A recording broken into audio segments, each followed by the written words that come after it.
Hi, thanks for checking out this project. My name is Olawale Michael Juwon. This project is titled Intelligent Surveillance System using Motion Anomaly Detector.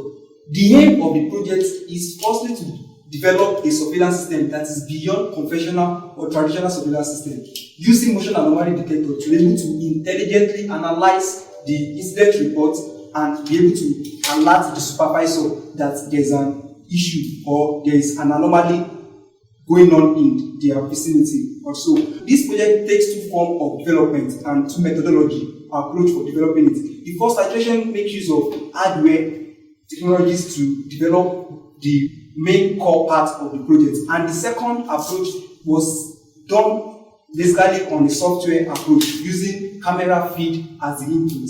And here's the demonstration of how the project works. This is the software bundled as ESC executable file on Windows. So it can be run by just double clicking on it. So later I double click on this, it will open up in its own self-contained browser done with Flax Web GUI. So this will load the web dashboard and shows the incident that has been reported for today. So I can browse the video footage here. So the system has been connected to this router, and this router has been connected to this phone. As a result, I'm able to access this web dashboard directly on my mobile phone. So here it is now. I can go to my browser and it's running on port 5000, so I can enter it and refresh.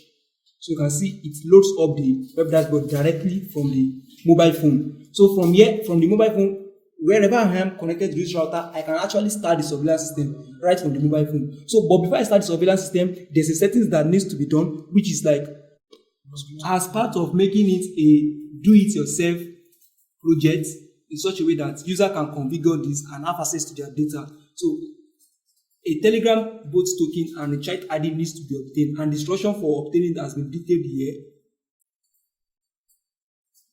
So since I already have this, I'll just go back to this web dashboard and put in the ID. So this is both token and the group ID.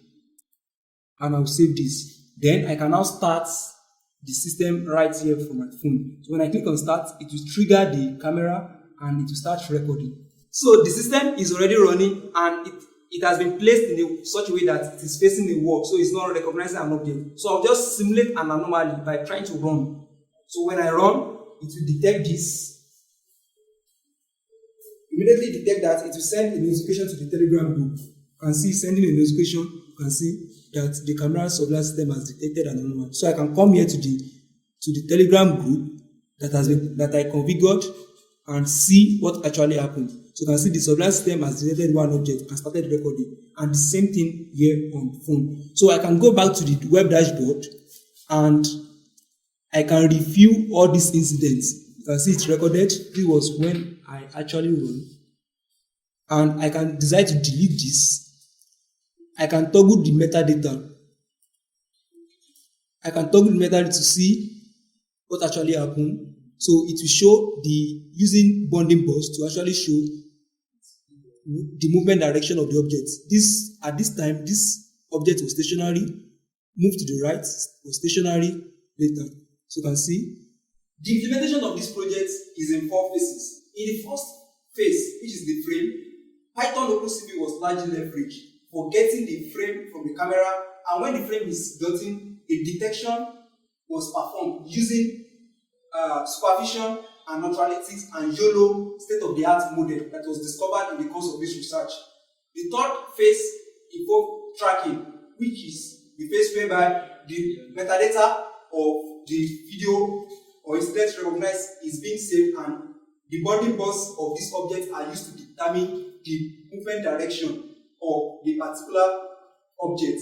And the last phase involved sending out this as a saved file in terms of like the recorded video, the metadata, so that it can be served to the web dashboard. The web dashboard was developed using Flax, and this self-contained browser was done using Flax Web GUI, so that the application can serve as a standalone application. Thank you so much for checking this out.